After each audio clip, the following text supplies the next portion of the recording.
Well, good evening, good evening, good evening to you. Happy to know that you are here joining us for another episode of Advancing the Cause. And like everything else, I feel good when you're here. And I know that you are there just waiting to hear what we have to say. But you know what? Tonight, again, we are going to be talking about the PPP, the real beast, the PPP. And so, for our highlights this evening, I want to share with you one, education in crisis. Education in crisis. And, every day we talk about what is happening and what is happening and what is happening. But you know what? It is really, really, these things are facts. But some persons just want to stifle their consciences and to pretend as if all is well. And so we have on our highlights, we've gotten complaints from teachers who have been seconded. And in particular, we have a teacher in Region 3. That teacher has been seconded from one school to another school, and that teacher's not been paid since January of this year. Since January of this year, that teacher's not been paid. And so, come on, Minister of Education. I know, let me tell you all a story. The Minister of Education has decided that I'm obsessed with her or over her, something to that effect. But I want to say to her, Minister Manik Chan, when you do good things, you get compliments. When you're messing up, I have to talk about it. Don't forget, I'm a teacher. And I know that she is not a preposition, she's a pronoun. So you can say all you want, make all the memes you want, that wouldn't bother me. I will continue to call your name because your name is Priya Manik Chand, the Minister of Education. As a matter of fact, Priya Devi Manik Chand. I wouldn't put the other things that people are saying, wild hog and so on. I wouldn't say that. Your name is Honorable Priya Manik Chand, Minister of Education. And when things are not happening right at the Ministry of Education, the buck stops at you. So I will call you out. Just the same way you called the chief education officer when the president called you. It is alleged that the president called you and he told you about the incident with the girl, and you called the chief education officer and asked him to make contact with. I am going to call you. I am going to continue to call you out. So don't get too excited. I know you, and I know how you're accustomed to abuse and so, but don't bother with me. I ain't abuse. I talk in the story straight. So this teacher's not been paid since January. Priya Manik Chand, ensure that this teacher receive the salary that they ought to get. Fix it right. And then again, more education shambles. It seems as if education gearing up for, oh no, we don't have that. We have that in February, our We Society and those kinds of things. But maybe she's gearing up for the Christmas concert. But we have another education issue. Teachers, senior teachers who have been appointed since May of this year, they have not yet received their letter of appointments. And so that has implications for their salaries. They have not yet been able to receive their correct salaries. So again, my friend, Priya Manik Chand, fix it. Fix it. Why y'all can't give the people their salaries? Why y'all can't ensure that the people get their letter of appointments? Oh, life, man, come on. And you always like to talk about all kinds of craziness, fix the people business right. And you know what is most disgusting?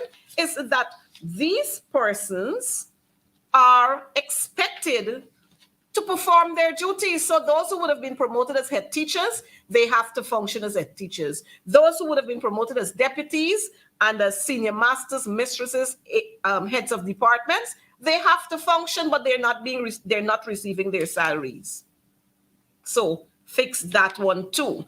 And then we have, just yesterday, I got a complaint while I was in the national park. This work study attachment. Come on, Priya. You and your folks get this thing right. Priya, we will talk about you until you get it right. Get this thing right. I'm hearing that for work study attachment, persons, students, as a matter of fact, have been specially identified I could understand if you're in business stream or you're in science stream or you want to do mechanics and so on. You want to be a mechanic? Yes. But when you are going to identify students based on their ethnicity, we have a problem with that. You can't talk about one Guyana and you have at the Ministry of Finance where they ask for 20 students. And when 20 were sent, 19 Indo-Guyanese students and one Afro-Guyanese, you were told that, oh, we only have space for 19. Come on, fix this business right, Priya. These are innocent children. They have nothing to do with politics. Their ethnicity is not supposed to allow them to be blocked from this and blocked from that. Fix it right, Priya. Don't talk about one Guyana and y'all doing all kind of segregation and all kind of thing. Get it right. So Priya Devi Manikchan, MP, Minister of Education, fix it right. I know Michael DeFreitas said, no, they're full of dunces and unlearned people. I know. And so I want to say good night to all of my friends who are joining us here. My friends in Switzerland, my friends in Turkey, my friends in the Caribbean, my friends in the US, my friends in Canada, right here in Georgetown, Guyana, and all across Guyana. Good night to you. Good night to you all. Beverly King, I like how you're listening, Jörn. And then when we move off from that set of highlights in terms of education, we go to health. We're having some serious issues in health. Just the other day, I recognized we had 300 persons. It has been recorded or reported that 300 persons tested positive for dengue. Minister of Health, say something to this nation and let the people understand, let them know what they have to do.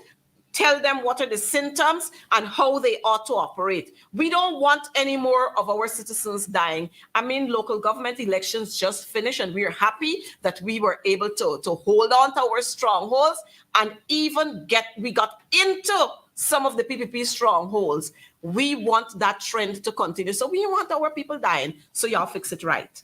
And then we move to Minister Robeson. Ben, come Ben, you got to fix this thing right. Tell the policemen can't be saying to regular citizens, stop speeding, and you have your policemen and women, they're racing down the road. And some of them by the time they see a little traffic build up, they put on the sirens and they're going through full blast. Come on, man. Sometimes they don't have anything to put on those sirens for, and they're putting it on. Ben, fix it right. Fix it right. So I recognize that we would have had Senior Superintendent Mahendra Singh and a constable who were involved in an accident yesterday at Friendship on the east bank of Demerara. Again, speed. I don't know. Come, y'all fix it right. Whether you were on presidential escort or whatever it is, you have to be careful. So you're not running into bus and truck and wherever and so on. Come on. Ben, fix it right. Come on. Get your acting commissioner. Oh, I don't even know if it's acting commissioner because I know we had a birthday and I forgot to say happy birthday to my good friend, Mr. Higgins, but it's a whole year. So happy birthday to you, my friend. I'm not sure I think you were still performing duties as assistant commissioner of police. So come on, you got to fix it right. Fix it. Because if I speed down the road, your guys or your girls, they will stop me, put out the gun and tell me I'm traveling at this speed when it's supposed to be that speed and all kind of stories. So y'all fix it right. Y'all don't speed on the road either. Be careful. Lives are important. And then we come down to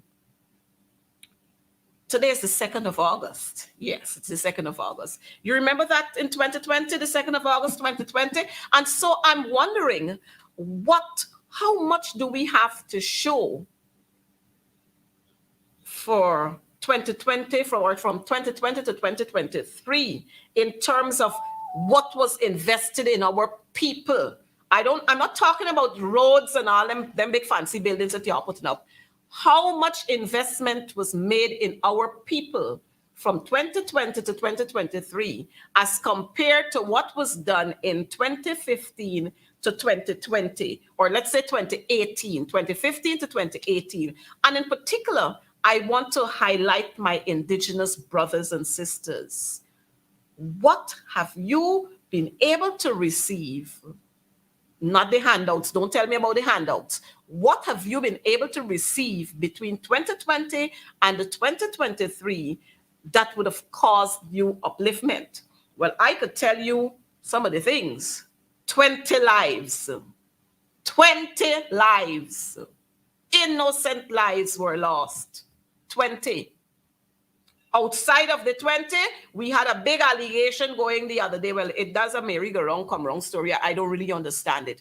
But we're going to find out at some point this whole story, what happened there, what did happen, bedroom paint over, furniture removed. We're going to find out the whole story in a matter of time. But I want to say to us, between 2020 and 2023, we've had several things. Don't talk about the fires. Just the other day, yesterday morning, we had a fire at the Vredenhoop 20 speedboats. Well, it's 20, 20 lives, 20 speedboats. You know, there was a time when we were going 19. Well, we going 20 now. I don't know what's the trend, but we got to stop this. 20 speedboats were destroyed, 20 lives lost. 2020, on the 2nd of August, the PPP installed, the government came into being. But we'll sort some of these out. Don't worry, we'll sort some of these out. But my Afro-Guyanese brothers and sisters, you can tell us what you were able to receive between 2020 and 2023. Well, I'll start off by telling you, plenty bad roads, break-up roads, especially in your environment where you live in your communities. Big trucks passing through, breaking up your roads. I know for sure that many Afro-Guyanese were sent home. Many of them were sent home. And so we're going to talk about that a little more. We're going to talk about that a little more. But I want to stop there for our for the highlights for so far, and to share with those who have celebrated their birthdays between last Wednesday and today. Happy birthday to you. I know my friend Mr. Paul Slow, Assistant Commissioner of Police, my good friend, he would have celebrated a birthday. Happy birthday to you, Chief. And I trust that this year is going to be a wonderful year for you. And I did share birthday greetings to Mr. Clifton Higgins, Assistant Commissioner of Police. I know too that there were 2 little boys. I just can't remember their names. But happy birthday to you, a twin. Happy birthday to you. They call me Auntie Sherry. Auntie Sherry, love you. And then we have, like everything else, we have some sad notes to give you too. So all those who are mourning at this time, we want to extend God's comfort to you and to ask that you look back on the good times that you would have had with your loved ones and allow those memories to carry you through. And of course, I have to mention this one. We lost Dr. Roger Luncheon. I think it was earlier today or this morning, something like that. But we want to extend the condolences to his family. And of course, you know, whether we like it or not, he was a very fruitful son of this soil. We can't run away from that. And he has done what he was supposed to do, some good, some not so good, and whatever. But he was very instrumental in getting a couple of things done. And we have to give credit where credit is due. And so, Dr. Luncheon, we appreciate what you did. I know you can't hear me, but I want to say this publicly. We appreciate all that he has done. I know he worked with the Guyana Teachers Union. I know he worked with some other persons. I know he worked with some families when the PPP government were trying to put them out of their home after the husband who was a public servant, a PS, he died. And it wasn't even 2 months or 3 months after he died. The family, they were living in the government quarters. They did not even ask them if y'all have somewhere to go, but they wrote letters evicting them from there. And Dr. Luncheon was the person who said to them, you stay right there. Your husband served this country. As soon as your home is finished, you will go over to your home. It's not that you want to stay there, but as soon as your home is completed, you're going to move over. Don't bother with the letters that you're getting. And so while we have some evil ones there, we got some good ones. So Dr. Luncheon, walk good, boy. Enjoy your rest. May you find peace wherever you are at this time. But that's so much for what we are going to have on our highlights for this evening. Well, friends, I always try to ensure that we have somebody who can talk to us, bring us some more, not hype, because we don't do hype on this program, bring us information that is credible. And so this evening, I'm sure you saw on our flyer, this evening we have joining us Madam Dawn Holder Cush, former director. And well, she's going to tell us so much about her. But what I remember about her is that she was a former magistrate. That's what I remember about this lady. She's honorable, eh? I know they got some people who not honorable, and they still got honorable in front of their names. Let me dash off a little from Madam Dawn Holder. I noticed Nigel Dharamlal has broken his silence, and he has on his page, Honorable Nigel Dharamlal. Nigel Dharamlal, come on. You have resigned as a minister. You have resigned, according to the news, as a member of parliament. So you don't have nothing honorable about you there again. So take it off. Take it off your page and put Nigel Dharamlal. If you want to add anything between Nigel and Dharamlal, you could add it, but I'm not adding anything. Take it off. Take that honorable part off your page. And so don't hesitate anymore. We're going to welcome Madam Dawn Holder Cush on program this evening, and we're going to share some more with you. Madam Holder Cush, welcome to Advancing the Cause. I know you're no stranger to forums like these. No, and particularly in recent times. Of course, and we've been seeing you. So here we talk about topical issues that are affecting us basically in Guyana, and what we expect and what so suggestions we make, with regards to what we expect to see happening. But you have an opportunity to tell us, who is Dawn Holder? Well, Dawn Holder is a young lady whose father shaped almost every aspect of my life. And also my mother, who was a teacher for 19 years. So it shocked me when you said that you are a teacher. Teachers have made a massive contribution to my life at St. Margaret's and then at Queen's College. And in terms of Queen's College, I must say at this stage that I too offer my condolences on the passing of Dr. Roger Luncheon. He will be missed. He was a friend of Queen's College. He was an alumnus. And up to recently, some of the alumni were making attempts to go to visit him and see what help could have been offered to him. But time was against us, and he served in his time to leave this earthly life and go on to the great beyond. A great nephrologist. I found it strange that somebody was so brilliant in terms of medicine, but up for politics. Yeah. But I guess that was in his blood. And it's no mistake that his middle name is Forbes. His middle name is Forbes. He never changed it. He never changed it. He kept that name. I don't know why, but he kept it. So I'm a lawyer. My parents are dead, Terry Holder, Doreen Holder. I worked out in Guyana for many years. I magistrated in Guyana. Then I migrated. I worked in the islands, Turks and Caicos, Anguilla, St. Kitts, Nevis, Barbados, Montserrat.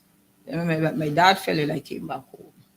And he always wanted me to sing. He used to say, you go and get involved in the PNC and thing, you're all sitting here and complaining all the time. But you're not making a contribution. You need to go. So recently I said, no, something, let me come out. Because I was one of the persons who, I'm not a member of any party. I will say now that I am a support of the PNC. At Okay. that time, I never said anything. People assume. So on the 15th of October 2020, I went to a board meeting. As soon as I went, I was told that the new chairman of the board, a lady called Danwanti Supio, a lawyer who was a very good friend of the Minister of Business Owners Waldron. Both of them were 1 year behind me at law school. And I got this letter saying that the government of Ghana no longer wanted my services. And so that was in the capacity as Director of the Competition and Consumer Affairs Commission. okay, okay. So after that, I mean, it was that hit me really hard because it was a job that I liked. I thought I did well at it. I was very happy when I started reading some of the comments and some of the news reports and so on. Particularly one from Gordon Mosley, in which he said, I really propelled the commission in terms of publicity and doing more work outside there. We traveled to London, we traveled all over, So that one was it was unnecessary. There was no need to move me. They might have been better off keeping me. Guy to shut my mouth. But when you move me and you send me home, what am I supposed to do? Sit down and beg to go back? No. I started to write.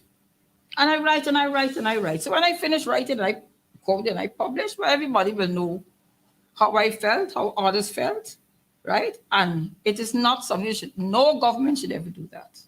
You don't get rid of people who are skilled and doing a good job. The best example I could give you of that is Dr. Vincent, what's his name from the EPA? I know Vincent Adams, Dr. Adams. Dr. Vincent Adams. That is a great loss to Ghana to terminate Dr. Adams. Dr. Adams is the expert that Ghana needs now. And he still offers his opinion. If I say I would not have one thing to say to them. Let them make their mistakes. I saw a statement by Exxon saying that they're not concerned too much about these oil spills and all these things. And that is a slap in the face of Guyanese. And if our government cannot protect us from Exxon, right, what will happen to us? If there's oil spill, what will happen? You're now hurrying to go to court to file this, to file it. The damage is done. It's irreparable. It's irreparable. So I sometimes just feel like Ghana is a place like we're just lost. Some of us are lost. Well, some of us are lost. Some of us are building multi-story buildings. Yes. My very good friend, the Attorney General. My very good friend. Congratulations on the birth of your baby boy. I'm very happy for you. It's a lovely building at the corner opposite Prashad's Hospital. I saw a video with this boy. He and his wife are at the top, and she was saying, this is ours and so on, So, Okay, you see? So, confirmation of that. But anyhow, the Attorney General, you have a lot of work still to do. A lot of work still to do in terms of making things right, in terms of advising the president. And I have to, because you made so many promises, broken promises, about the appointment of the Judicial Service Commission. So many. They were to be appointed last year, July. They were to be appointed another time. They were appointed another time. They were to be appointed in the first quarter. We went to the same school. A quarter is 3 months. They just get appointed. And on that commission is the acting chancellor, Justice Yana George, and the acting Chief Justice, Roxanne George. Now, tell me, these people must go to that commission as with acting appointments, which means if they're not confirmed, they have to come off of the commission, and whoever else will come on. The one good thing about it, and you boasted about it years ago, you said it was we, the PPP, who brought these changes into the Constitution, and Ghana was the only English-speaking country that had this thing where the president opposition leader had to agree. And you took all the praise, the speaker stopped you and said, no. The other side was involved. Yes. Oh, but he was claiming everything was so powerful, and what they did. Years after, I could have told you that formula can't work in this country. That formula can't work in this country. It cannot work. And it didn't work. So where we are now, the opposition has made it clear. He agrees with the confirmation of the acting chancellor and the acting chief justice. The president the other day said he can say he'll come out with his thing when the time is right or whenever, something like that. It's sort of trifling comment, right? This is a very critical issue. These are our two top judicial officers. And they've been acting for 6 years. 6 years. It has issues involving pension. It has issues involving every single thing. They go to work not knowing that is the day when they will hear, well, the president and so come up with 2 other nominees. Of course, we all know about all the problem with that. It's a stalemate. I have never heard anybody on the government side say anything bad about the chancellor or the chief justice. As a matter of fact, I believe Minister Manik Chan and some other minister, may have been Lindsay Wallen or something, was high in praise of them. So if you were then, you have to be now. Right? So don't go and rock no boat and tardy any process. The opposition leader said he supports it. Mr. President, I urge you to do what is right. Do what is right.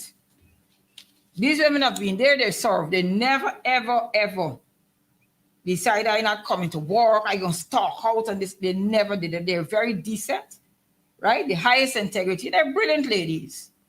So, Mr. President, my appeal to you is to confirm these ladies immediately. And I hope that all the women in Ghana and all the men who support what is right will support me when I say that. And the people in PPP must also come out and say, appoint Chancellor Janet Cummins and Chief Justice Roxanne George. Appoint them now. Please, tomorrow, let us see some news that they're appointed. And I will know that myself and my colleague here, this program is worth every minute of it. With all the bad roads we had to come to get here. Right? I thought I was in some Baghdad or something. Right? Baghdad. These roads fixing long, Long, these roads fixing. Look at my conversation tree. They got 2 big holes. Oh, Jesus. Father, help us. Who are these contractors? Where they come from? What's the background? Mr. Jagger talk about due diligence. Any due diligence was done? Well, he ain't got none himself. But Dawn, let me call you Dawn. Dawn, the appointment of the Chancellor and the Chief Justice. I remember during the coalition's term in office, again, my good friend Priya Devi Manik Chand, she stood up and she spoke so highly of these 2 women and how much she respects these 2 women and how dedicated and committed and all kind of thing they are. Those attributes we don't doubt.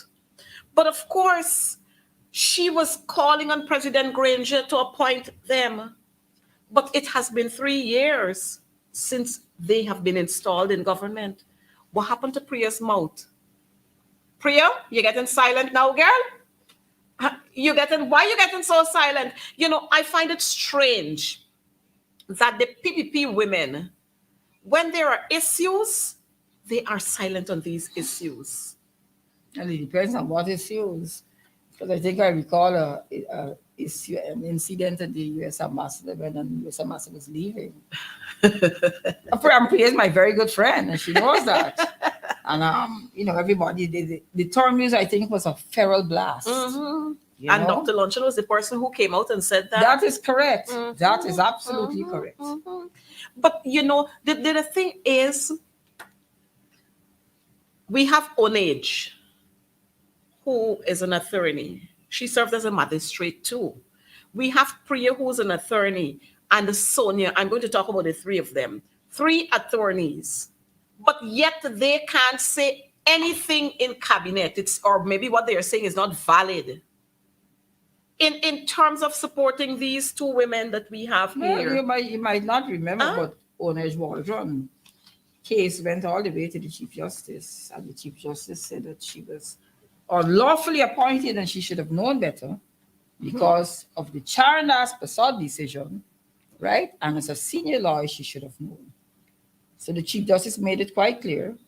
I understand the AG attempted to have Mr. Ford and the Chief Justice not give a ruling Mm-mm. as they had secretly sworn her in. Of Well, course, she is the minister, was the minister of business when I was at CCAC. well, you know, But life goes on. Don't forget, they had sworn her in then, and then I they had know. to swear her in again. That's correct. And And the president said she was an honorable woman. oh, life. And she said she had done everything right. You know, and that's why I'm saying the real beast, the PPP, because almost everything wrong these people doing, and they want to tell you that it's right. Everything wrong they're doing, they're swearing, they drop the 19 charges. Ashley charges get dropped. The law books with Nandilal said was a gift. I mean, these people could be for real. Huh? We had the Jagdio Sue issue. It's silent. We had the cocaine. What about Jagdio and Freddie Kissoon? What happened to that matter? Well, that's another story. I see Freddie in big praises and all kinds of things, and I sometimes wonder, this is the same Freddie You wouldn't who believe used to it, eh? sit with me on the University of Guyana board, and he used to call me to say, Coretta, this issue is coming up. We need to attack it in this way, and we need to support each other.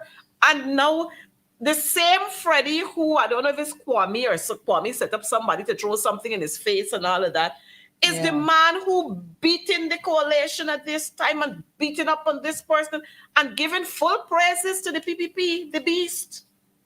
Yeah, good for him. This was the same man who complained that the PPP, while they were cleaning the canal, They cleaned everywhere, skipped his house, and then they continued to clean. That's this was correct. the same But man. maybe he has amnesia. Or maybe some of the crumbs passing by his side, the handouts. I don't know. Because the PPP government, they're a handout government. And this is all we see them doing. They're gone. Somebody was showing me in Region 5. You had long lines of people who were waiting there to collect some grants. And the beast, the PPP, you know,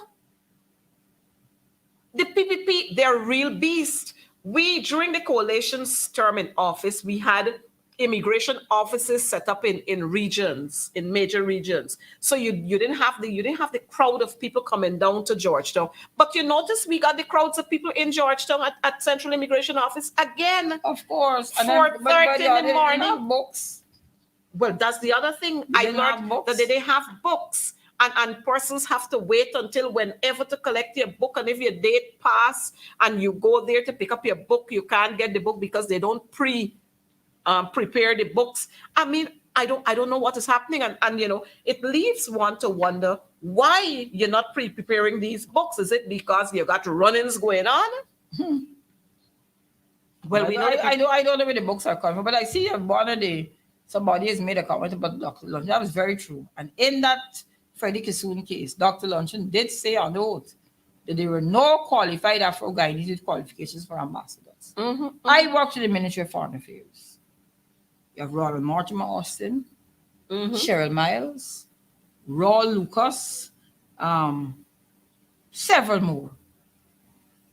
I can't remember when Cedric Grant would have died. But you had Cedric Grant, Cedric Joseph, many qualified Black Guyanese who had already served as a Rudy Collins. Well, you know, it was a slap in their face for him to have said that.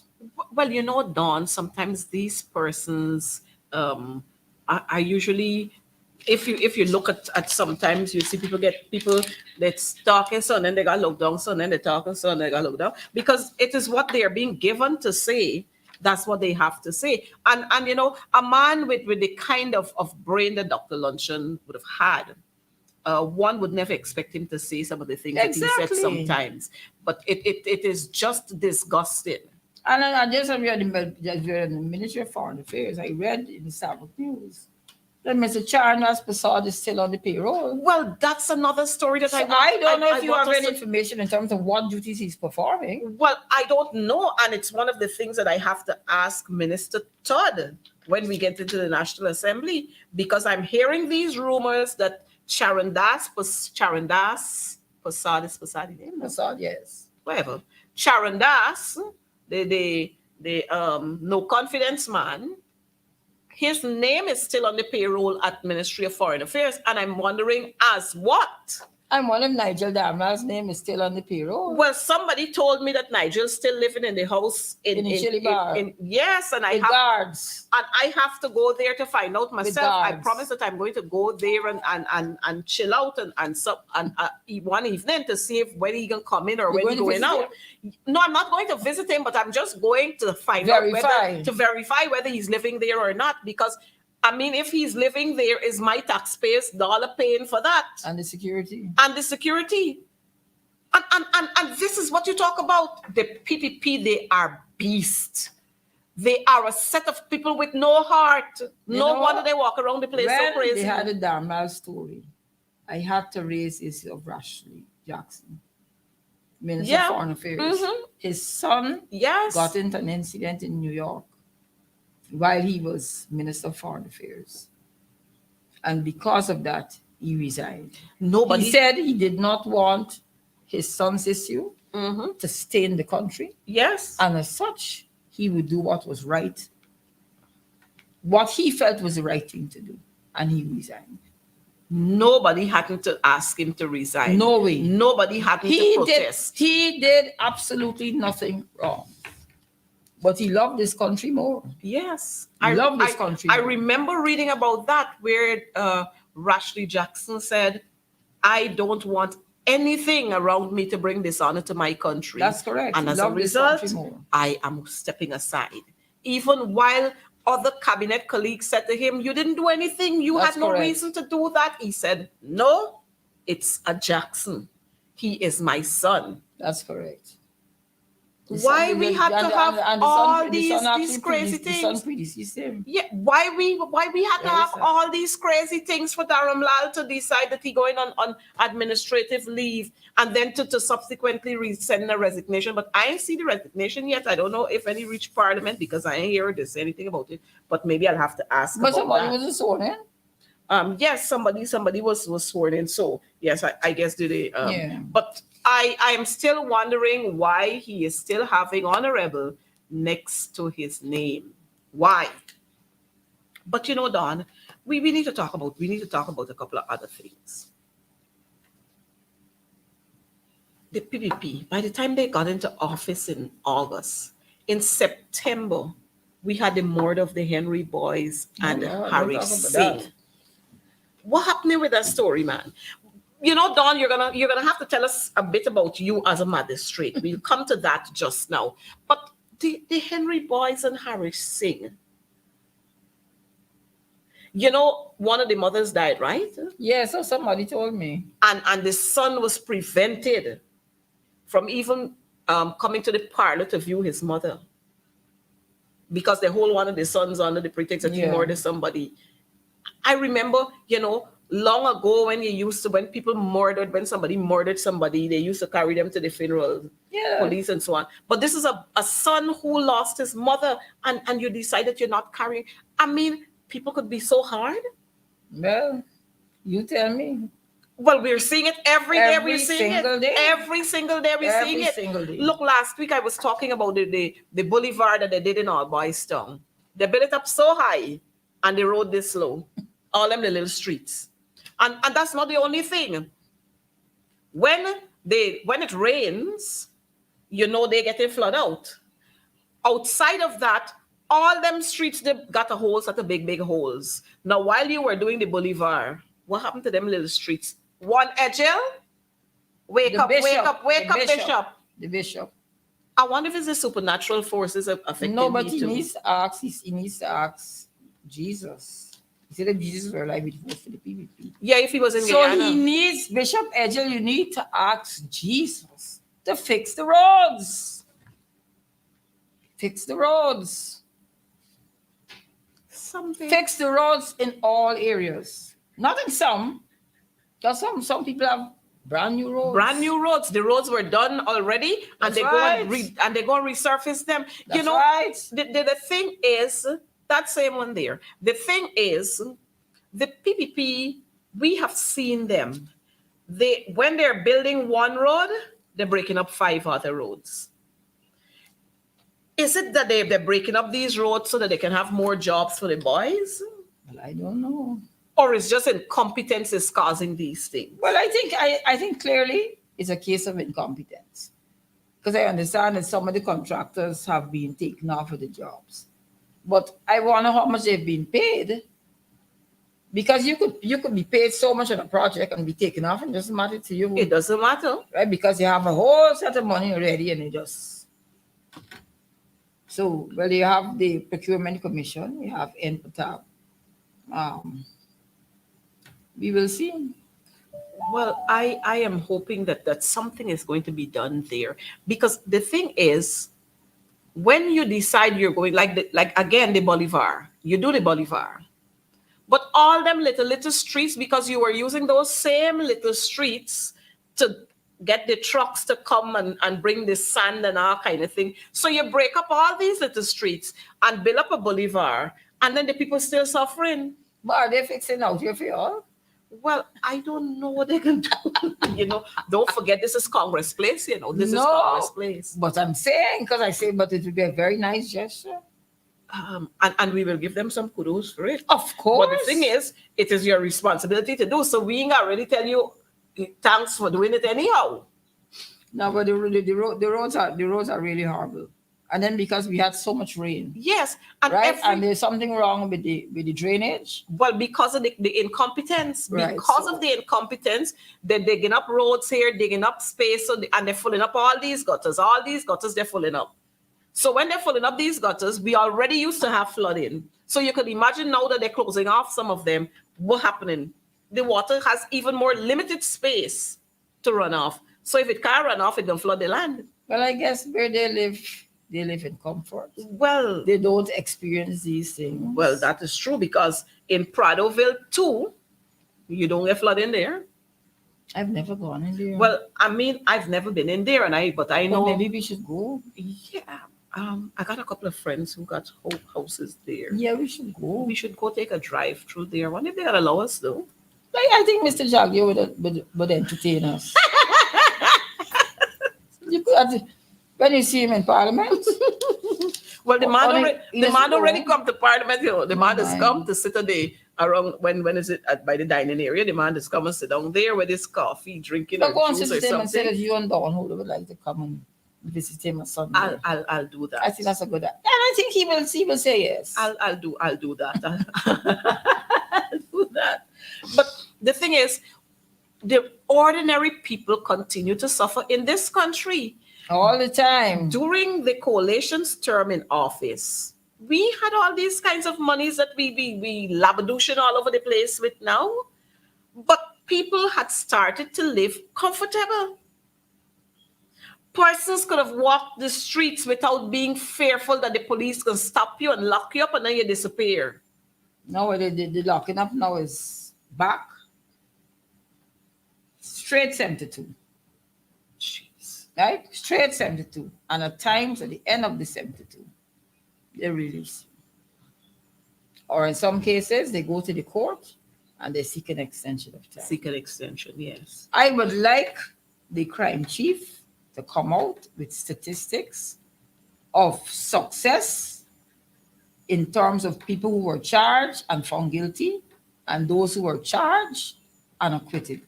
I think the people of Ghana need to see those statistics.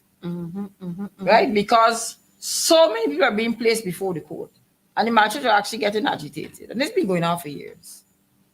You bring a man to court and you know you have no evidence against him. No evidence against him. But he's charged. And we've seen many of that. Right. And he's remanded to custody. Just yesterday, day before yesterday, I think it was, the charges that they brought against the former REO, Region 9, and another PNC comrade. They were dismissed, they were dismissed the day before yesterday. Royce Ford and I represented former Minister of Finance, Vincent Jordan. They had zero evidence. Zero evidence. The Attorney General came out and he castigated the young magistrate. I remember that too. Right? He castigated her. That is not his role. He's not a DPP. He's not a DPP. He has his own problems with the DPP. When he wrote her in 2018 and he asked her to withdraw the charges against Brassington and Singh, she never replied. You know what he said? When we get into power, we'll dismiss the charges. My good friend, Mr. Anil Nandalal. So these people corrupt all the time. So try and study law. Position to have is the Attorney General.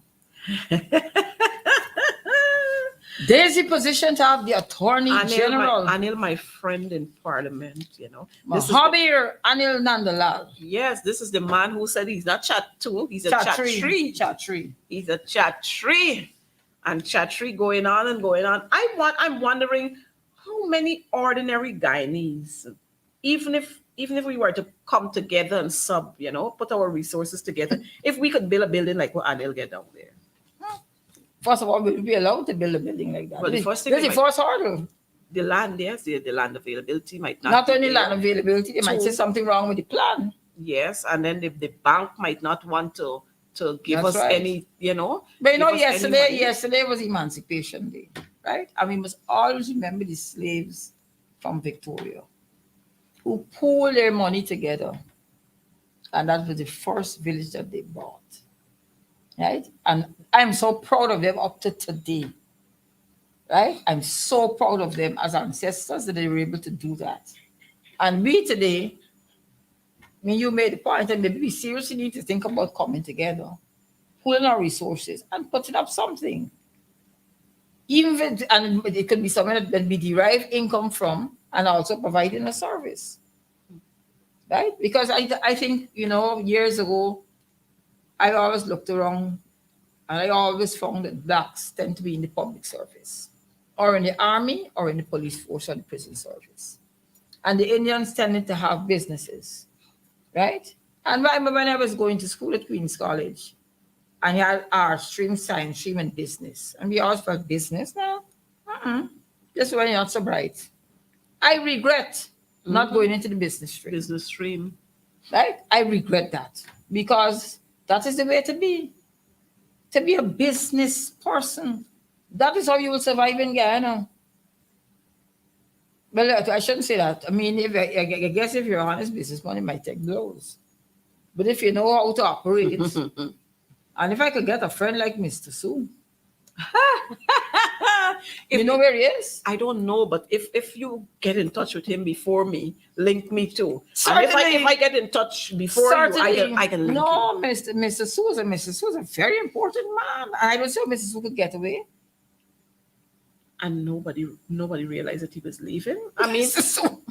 When you and I leaving, they got your name on the manifest and a whole lot of calls making to say, well, the one Dawn she here, she going out. Somebody say, well, get your hard time, check your bag, do something. Where did Sue pass? Maybe through Suriname. Or maybe he didn't go anywhere. Maybe just died this year or something. Oh, and he probably is speaking another language. Yes, he might be working in New Driving or something. No, he might be speaking Spanish now. You never know. In Guyana, anything is possible. Can you get a new birth certificate? Because I notice all these Spanish people getting birth certificates. And I have to talk about this. That is a very frightening situation, Mm-hmm. And that's why I'm mentioning it. That's a very frightening situation. That is why I'm mentioning it. Because I was at a wedding reception on Saturday evening. And, well, fortunately for me, this was a Guyanese girl who got married to a Haitian guy. And this guy said to me, he was here for 8 years. This is his 8th year that he's in Guyana. And the struggles he had in terms of getting his documentation. They spoke to me about... they said, well, I don't know what we did to Guyana. Guyana banned us. They're asking us for a whole lot of documents when we apply for the visas. We're providing these documents, and they're taking at least 4 months before they can tell you that your visa has been denied. So I'm wondering, why is it that we don't want the Haitians to come here, but we're allowing those from Venezuela, those from Cuba, those And from don't all over the forget place. the nurses who are supposedly coming from Bangladesh. Yes. I mean, it is amazing. Those are issues of real concern, eh? It is Real amazing concern. that the the president, not the president. I don't know why I keep saying, why the word keep popping up every No. time. I don't The know. man is lettered. Okay. Doctor. The doctor. I don't know. Dr. I don't know Irfan doctor Ali. for what. I don't know doctor for what. Doctor. But the same installed president, the doctor.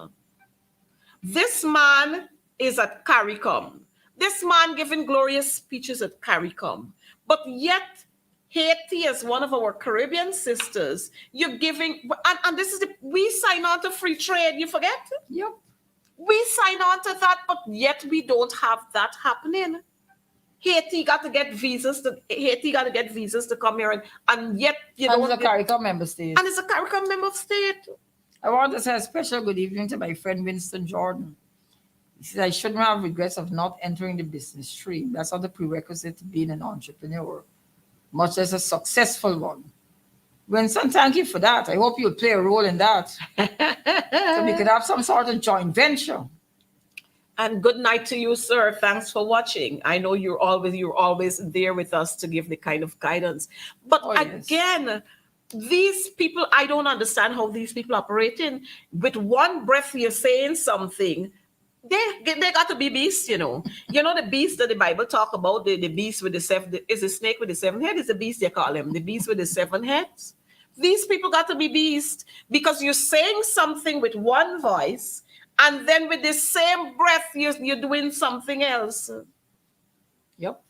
You want to be a part of CARICOM. You so love what is happening in CARICOM. You're rubbing shoulders with the likes of Mia Mortley and all of them. But yet, our brothers from Haiti can't travel here freely. And Haiti is the first country in this part of the world to become independent because of a slave called Toussaint Louverture. Yep. Right? David Rudder sang a song, Haiti, I'm sorry.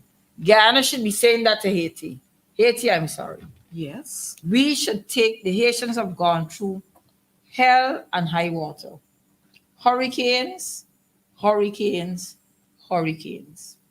Haiti shares a border with the Dominican Republic, right?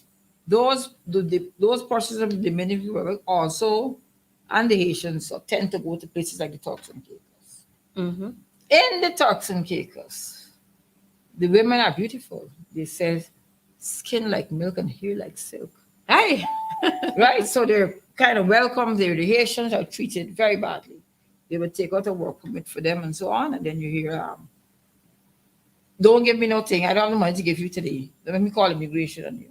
So they treat them like real dogs. Mm-hmm. It's really sad. So when I see the same thing happening, I never thought I would see that in Guyana. In Guyana, yes. I never imagined that. And it's happening. Well, this is all about the one Guyana, you know, the beast and the one Guyana. I don't know what is one Guyana. Maybe one day I will understand what is one Guyana. I don't know what is one Guyana. Tell me, what is your interpretation of why? I'm just reading a comment there. Nobody wants Haitian. Haitians bring not okay. Haitians bring nothing to the table, Mr. Mirage. Haitians bring nothing to the table. So the Pakistanis are bringing to the table. You see how these people are beasts? No, but you see how they're showing their true colors? Huh? You see how they're showing their true colors, the beast? But you see, these people don't understand. He's talking about Haitians, right? And Haitians not wanted in the US, right? But Cubans could arrive in the thing and get through. But the man who was responsible for the Cubana air disaster in 1976 lived in Miami, Florida, a Cuban, and was never, ever, in spite of tremendous efforts, never faced trial for what he did. 11 Guyanese lost their lives. That wasn't done because of any Haitians. Homo Mirage, we're happy for you. But don't worry. The Haitians, they have a lot to offer. Just the same way, you tell me what the Venezuelans bring in here. You tell me what the Brazilians bring in here. Y'all so, oh my gosh. Anyhow, Don, we're not going to allow them to No, distract us. not at all. But we just want our viewers to understand the beast that we have to come up against. And this is what they've been doing all along to this country. Imagine Winston Jordan, who served as the Minister of Finance, who worked in the Ministry of Finance for so many years, he was brought before the courts. Could you imagine that? I was there. I could tell you. And when they did not, horrible. when they couldn't get what they want, it was a big news out, like they always do. Just the same way Priya went to the ambassador's residence and cussed the man out, it's the same. They always do this. They like to abuse. When when decisions in courts are going in their favor, or they jump up and they put up PPP wins again and all kind of thing. But when the decision doesn't go in their favor, they have a problem with that. But you know what? We are not going to tell them like what Glenn Hanuman said to the police woman at Ashman's building. Mark her face when you get into office. We're not going to tell them that. They've seen under the coalition government but we are a people-centered government. But we have small memories. I wouldn't call the person's name. But it's somebody who's charged, who previously was with the government, worked for one of the government agencies, and Glenn Hanuman is his lawyer. You know, Glenn Hanuman is my friend, but after saying something like that, come on. No. We have seen under the coalition government. We have to respect each other. That's the only way we could come to the table and talk. You can't lock up our youths, right? You can't knock off people because you perceive that they support the PNC. No, you can't do that. You can't do that. What threat did I face to this government if I sat at CCAC? I don't know. Well, they must be. I wish one day they would tell me. I just not send me to say 1 month notice, and then when I went to collect my check, they put a table and chair in the yard. What? Yes. No, hold on. After you would have served this country as a magistrate, and then you decided to move on, and you returned to this country. And that's correct. That's how they treated you? That's correct. I was writing on Facebook about getting my money, right? You say, you don't know if I want my money. Priya called me and says, you'll get it Monday. I called Monday, I said, come. So I was trying to go in the business. No, come outside. Table and chair set up in the yard. Wow. I have to sign these documents and I'll take no action. I just write under duress. And I collect my check and I gone. But I will never forget that, right? And I know what, it was so obvious. The 4 staff members who were there were calling me director still. So I knew if they were operating on the instructions. Yes, on the duress you got right? Because up to now, some of them see me and they say, how are you doing, director? Yeah. Right? Yeah. Because I'm sure that's the one thing that stuck with me that day. I could look at them and see how uncomfortable they were. They were putting that. You see, all like me now, I'm not doing that. I ain't doing that. Nobody can tell me. I refuse to do that. You know? But what I really wanted us to discuss was this Mahdia fire. Yes, we were coming down to that. And if you have all this you wanted to do. No. We were boiling down right down to that. Okay, because the fire was on May 21st, right? And this lady started by a school girl. She's now being charged with 20 counts of murder. On June 27, 2023, President Irfan Ali indicated Major General retired Joseph Singh will lead a commission of inquiry. On July 13th, the president said the commission of inquiry into the Mahdia Dawn fire would be fully constituted.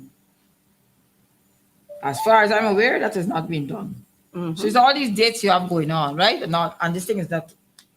In the meantime, on the 11th of July, the Honorable Attorney General Mohammed Anil Nandlal, SC, MP, confirmed, according to Demerara Waves, that the surviving families of the 20 children who were burnt to death are each receiving $5 million Ghana dollars.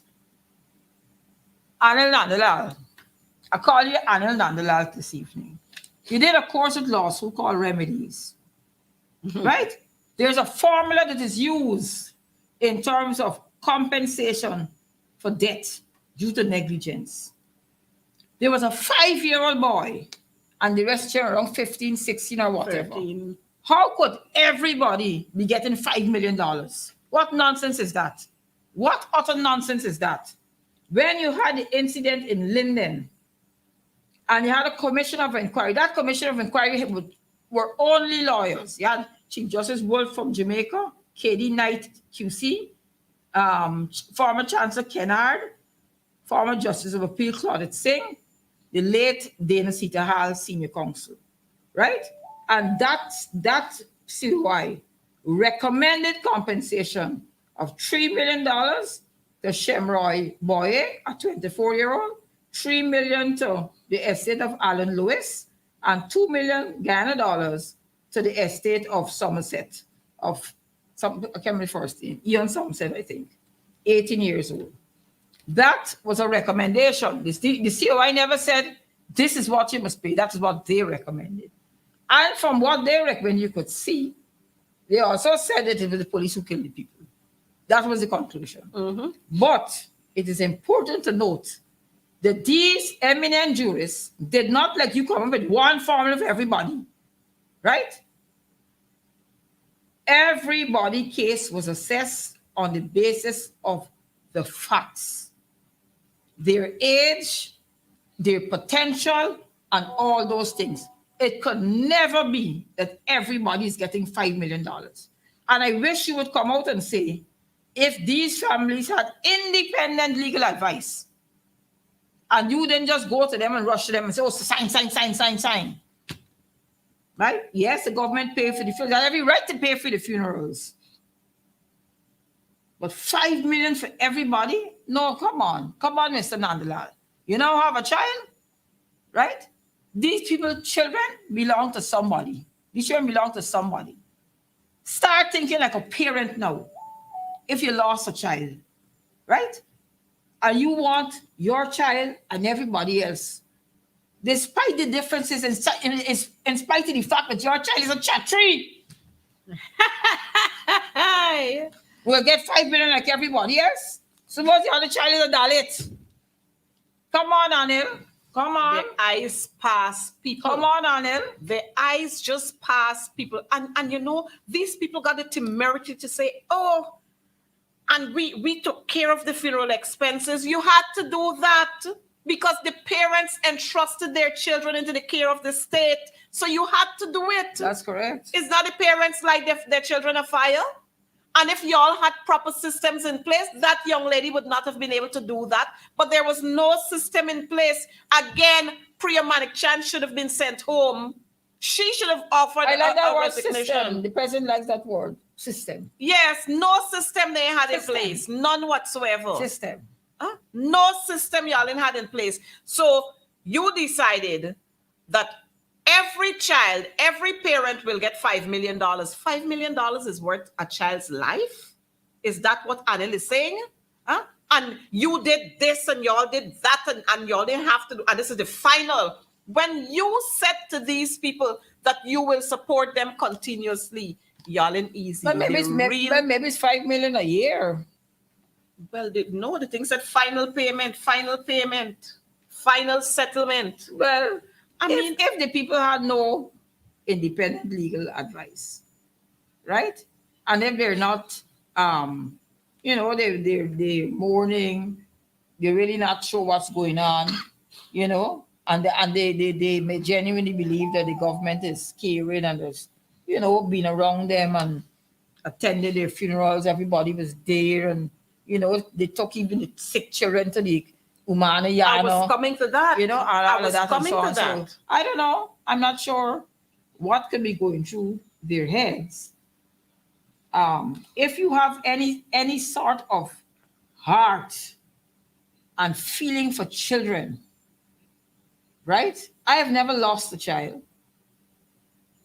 But to think that you would put a value of $5 million on every child, you are then saying that none of them may have been a doctor, none of them may have been a lawyer, who could then become the AG like you, Anil, right? None of them could be like Frank Anthony. None of them could be like Doctor, like the president, Dr. Ali, or the vice president. But you're a very successful man. You are saying that these children's lives are worth $5 million. That is not how the formula operates, Mr. AG. It doesn't operate like that. And you know that. You have to consider all the factors. What is the likelihood of what they would have done in life, how long they may have lived for each child. Each child, one was 5 years old. But Dawn, before you go there, how is it that we would have had a commission of inquiry set up with a head? Until start. It didn't start yet, but you're already making a final payment. Exactly. That's why I understand that. That's why I brought in the Linden one. Because the Linden one reached a conclusion that the police killed the people. Right? And then they had to deal with the issue of compensation. They took evidence in terms of the compensation. Right? It was amusing to see Mr. Brassington going to the commission to say he suffered losses. The chairman said, Mr. Brassington, you hear that going? Are you working for the government? You want the government to pay the government money? No, Mr. Brassington. No, that can't happen. Well, don't forget, that's what these people are accustomed to. Because that can't happen. You look at the contract, many of the contracts that are being issued is a friend of the government, a family of the government. Check the names. I remember when Priya used to be running up and down going into Myconi Creek. And so you check this, the jet boat or whatever speedboat they used to carry her in. And who was the driver. So these people are accustomed to this kind of thing where the government paying the government for doing work. The government pays the government. So the money stays right in there.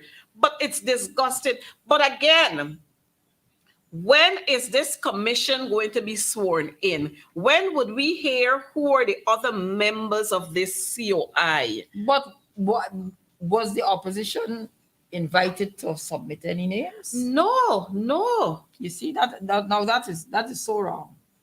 That is just so wrong. That is just. I am interested to see who is this commission.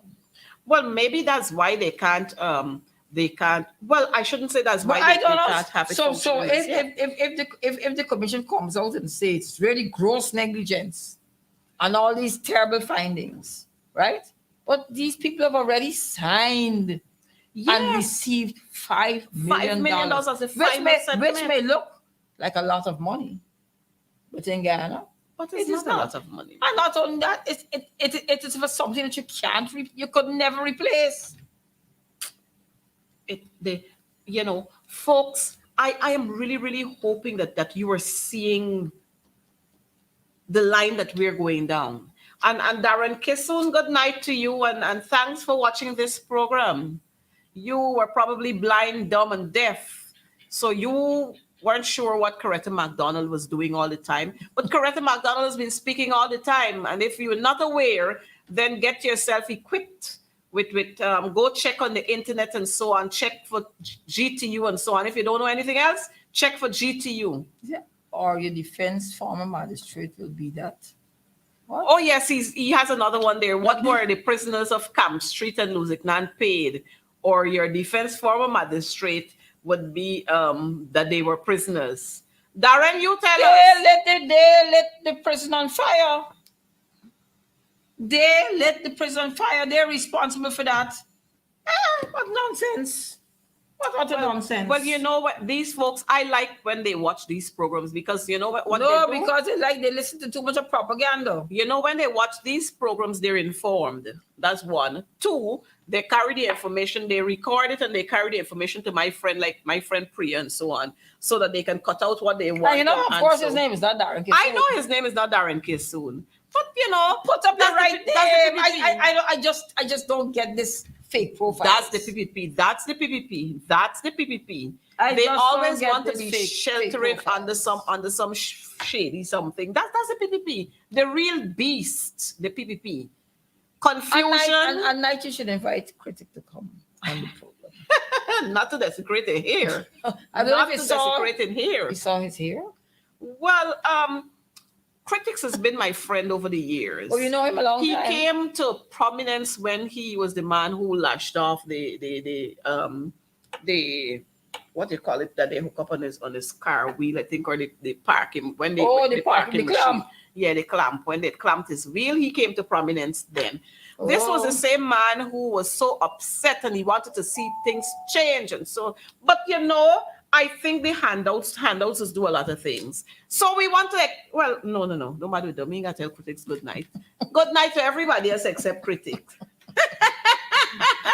He's my friend. No, I will say good night to critic and all the talk show hosts, right? Because at the end of the day, they have all sorts of people calling in and out. Critics will call. He gonna cuss me out tomorrow in the program, but I ain't even bother me.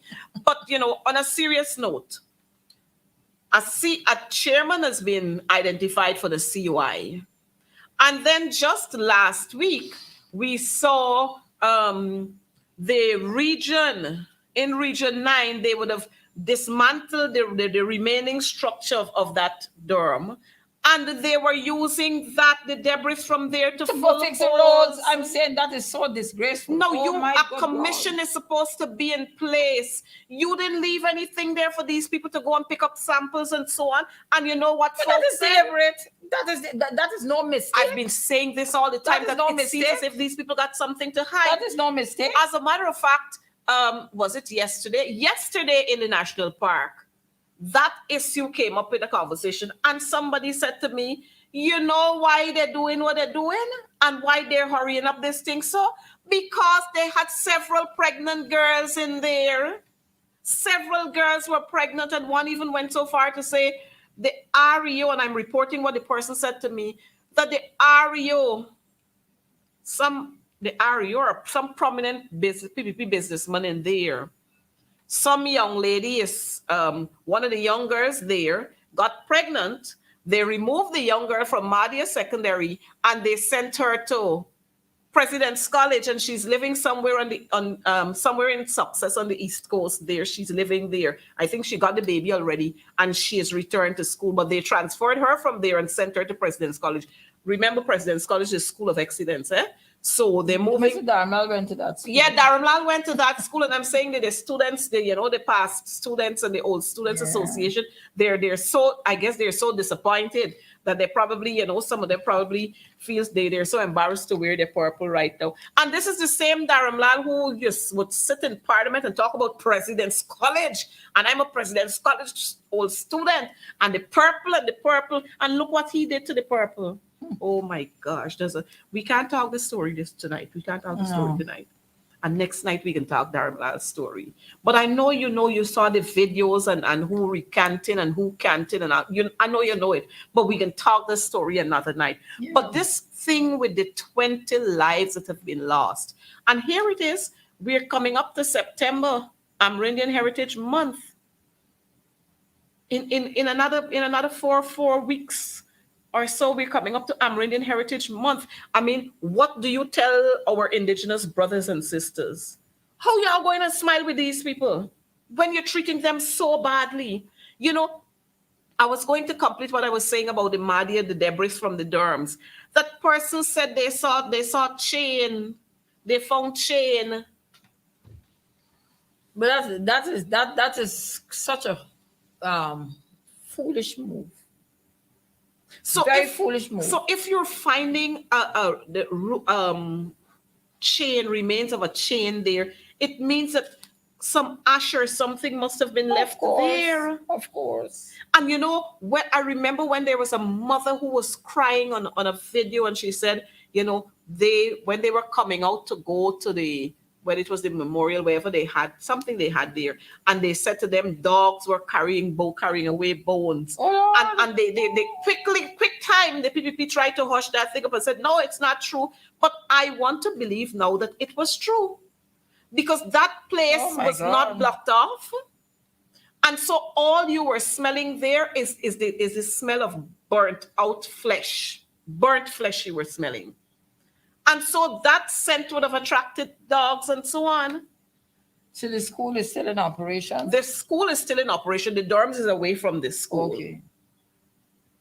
And so where the dorm is situated is it's a good way from this school. But I saw a report somewhere which it says apparently under the PNC where concerns were raised about the grill work or whatever were raised by the whoever was in charge of the region.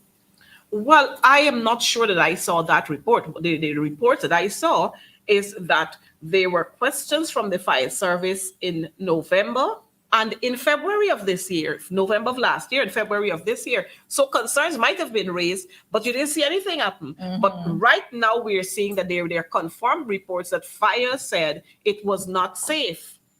They had, and they asked them to remove it in November of last year and in February of this year. But you know what? But you see, all of that makes the whole negligence much worse. And as such, the compensation should reflect the extent of the negligence. But we should not have had a compensation now when you're setting up a But we don't know. inquiry. We don't know. We hear about it after. That is the problem. So Transparency is where we have a problem in this country. Transparency. If you said you're having this commission of inquiry, lovely, beautiful. And then what happens?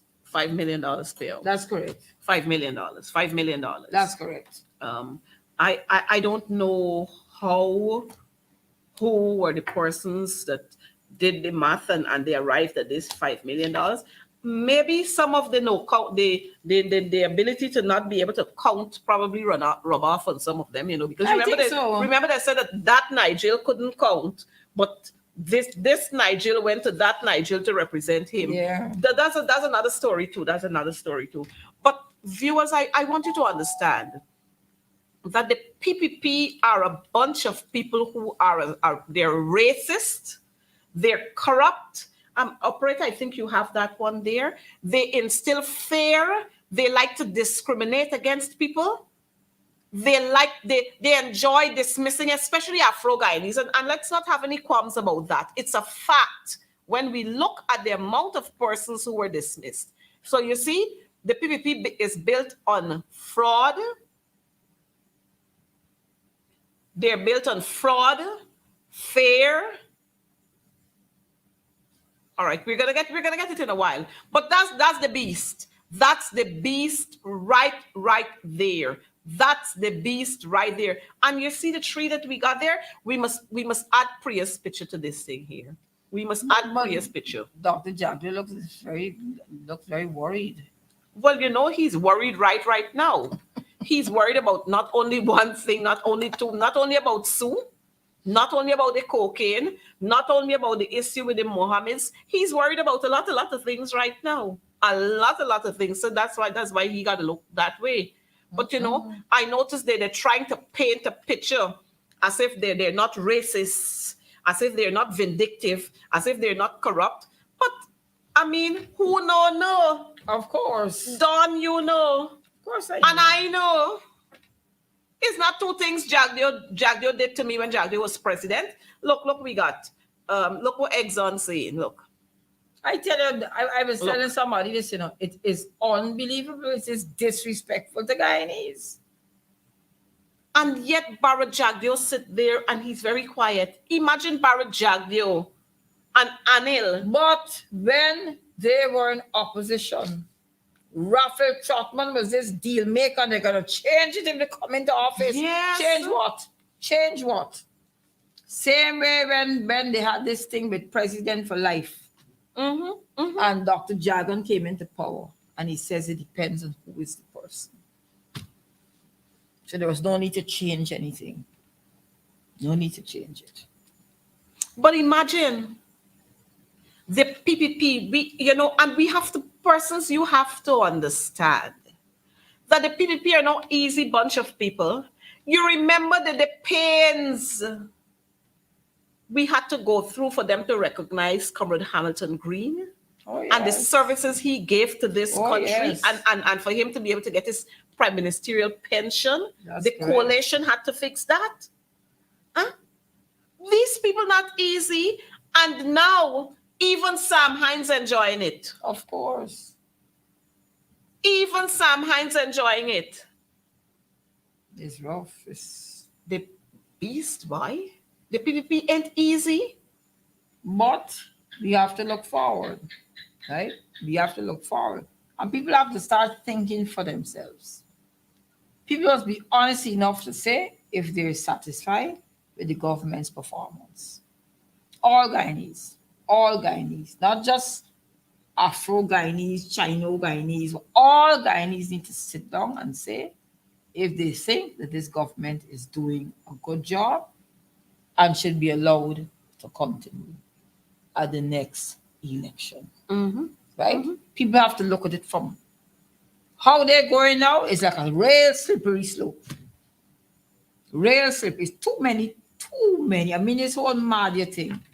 This thing was all over the international press. Yep. Mm-hmm. Even issue with the compensation. Mm-hmm. All over the international press. Ghana is not being put out there in any positive way. Almost everything about us. You open it. I went to I think it was the Washington Post or one of them. And they had this thing, U.S. government asked government to intervene in terms of the contract with the Bahamas, with Exxon or something like that. I said, oh God, this is so embarrassing. Yep. This is so embarrassing. But they hold out, you know. Mm-hmm. Where's the evidence? We want notification. We want the facts. Well, I was happy with the part where Jagdio said that the PPP may have received donations or something, or gifts and so on from them in the past. He's not sure, not now, but in the past. Mm-hmm. I was happy that at least he told one truth, because this man could lie. And y'all know that, viewers. This man could lie. But you know what, Dawn? Our time has really caught up with us. And I know Cheryl is coming on in a couple of minutes. But folks, I want to thank you so much for being here with us. You really, really bring life to this program. Dawn, I want to thank you so much for being here. And I want to give you advance notice. This is not your last time here. I hope you not. are going to be here again so we can talk some more about this, the beast. Your closing thoughts, Dawn. One day after Emancipation Day, we really have to start being serious about who we are, what we want, and we must be able to stand up and say, we must be respected. You show us respect, we will show you respect. Right? Don't think you're going to bully anybody. Those days are over. Master Day is done. Mm-hmm. Master Day is done. So I'm asking everybody, let us all, I don't know one Guyana. We got one people, one nation, one destiny. I don't know why I need, but one Guyana is what? What is one Guyana? So don't worry. So that's why I know one Guyana. One people, one nation, one destiny. Don't worry. As soon as the government change all them one Guyana sign, we knocking down. We put in one people, one nation, one destiny. No one Guyana. Because there isn't any one Guyana under the PPP. But we will change that. But before we go, viewers, very quickly, let me say to you, I'm receiving 2 text messages here. One is saying, this is a message that they got. Good morning, colleagues. Yesterday, I received an email from the HR department, GPHC, that said, please be informed that effective 31st July 2023, payment of COVID allowance payable to staff assigned to the Ocean View Hospital will cease. However, we will continue to pay a monthly risk allowance of $10,000 to all employees assigned to the infectious diseases ward. I don't know where they would have learned industrial relations, but you don't ever take back what you would have given. You don't ever step back on achievements. Where is the Minister of Labor? I don't understand this guy. Joseph Hamilton, Honorable Joseph Hamilton, I want you to look into this. And Honorable Frank Anthony, please look into this. This is what is driving our people away from this country. That is a COVID hospital. And don't tell me that you don't got COVID patients, because I know. Just recently, you had patients being admitted there with COVID and continue to be admitted there with COVID. As a matter of fact, They're sending people with dengue and all kind of thing to the COVID hospital. Now you're taking away the allowance that the nurses used to receive. You see, we have dedicated people in this country, but the nurses will speak. The nurses will speak. The other message I got is from residents in Essequibo, where they are complaining, and I know this one for sure because I'm dealing with this matter right now. Priya Manik Chan, Priya Devi Manik Chan, the honorable. She gonna make a meme with this just now. The honorable Priya Manik Chan, please, your boards, the section that deals with school boards. I don't know how, Don, you I'm tell on me the school about this. board. You tell me about this, Don. There's an appointed head teacher, graduate head teacher appointed to Abramzul Secondary School. Now, this graduate head teacher, she was on leave because she wasn't well. She had some surgery, something. She wasn't well, but she was given full approval to proceed on leave with pay. All of a sudden now, this head teacher has received a letter from the school board's director saying she is now granted a supernumerary appointment, supernumerary headship to the very school. She is already the appointed head teacher of this school. She is now being given a letter as the supernumerary head of that school. I don't know to perform what duties. Where is her office going to be? I don't know because the letter didn't say that. All it said is that you are now granted a supernumerary appointment as graduate head teacher of the very school. Now I have responded to that document because our member sent it to me. I responded to it and I'm asking the director of school boards to please share with me, was this new development now and what would be the responsibility? I've not gotten a response from him yet, but I'm hoping that very soon I'll get a response because the GTU, let me say that, this is not member of parliament, this is the GTU now will take that up. But I find these people very crazy. Mr. Baptiste? Well, Mr. Baptist is now at the Teaching Service Commission. Okay. But he was associated with Dawn Gardner is public service. Okay. But, this kind of madness got to stop. I don't know how you could be a head and then you're getting supernumerary head again. Supernumerary positions are different. It's not for somebody who already got an appointment. But you're assuming that they know. Well... I'm serious. Maybe they may know. I'm serious. You're making a quantum leap. You assume that they know. It's madness. And that's why I'm saying education in shambles, education in crisis. Priya, you gotta fix this thing here. You gotta fix it. And fix it soon. How is it that you're appointing a head teacher again to the same school, giving her a supernumerary appointment? What's she going to do? Tell her what she's going to do. You can't just appoint me a supernumerary head. Or maybe it's a case where they want to get rid of the lady. Well, time will tell. Because I've seen other persons receiving out saying that they're promising that they can give other people supernumerary appointments and telling them, you can stay home and do a business. But you're going to be paid. You'll be paid for whatever time. If you're 50 now, you're going to be paid for the next 5 years. Stay home and do something. Lucky. Which is, is a matter of getting rid of them. But you're not telling them go home. But you're getting rid of them.